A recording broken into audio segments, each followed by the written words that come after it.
Sex and the City. I don't know if I'm becoming addicted, but I see that I'm watching. And even tonight, it's on HBO. HBO 3 to be more precise, because it's 1, 2, 3, and Cinemax 1 and 2. That's in a way good.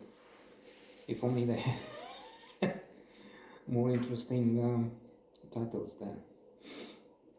No, I'm just. They do. So, for instance, good luck to you, Leo. It had a premiere on Sunday, and BAFTA says it's one of the best British films of the year. It's nominated for that, which it will not get, not because I say so, but was some analysis in Variety looking at competitors, Bunches and Inisherin. Yeah, that's.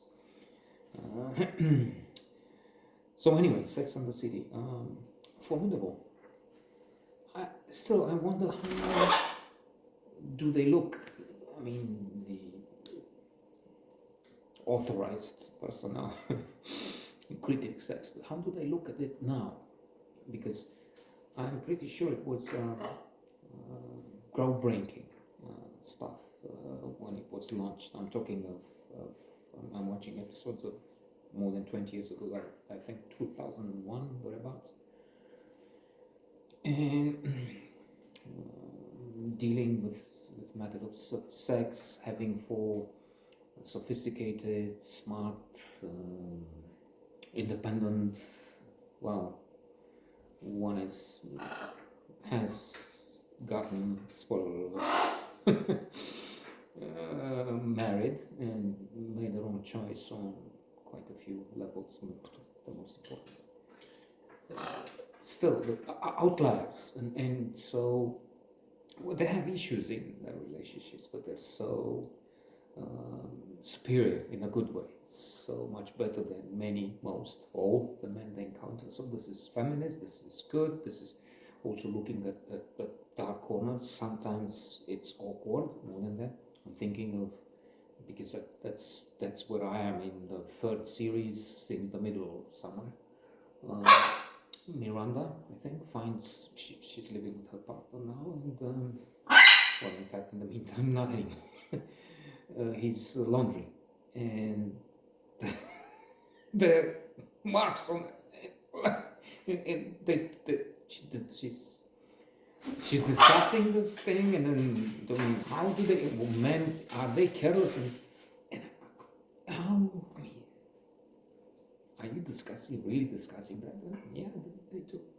Oral sex, size, the dildo in Washington, there in California, and then there's this guy he's a model for dildos because and he wants to move to New York.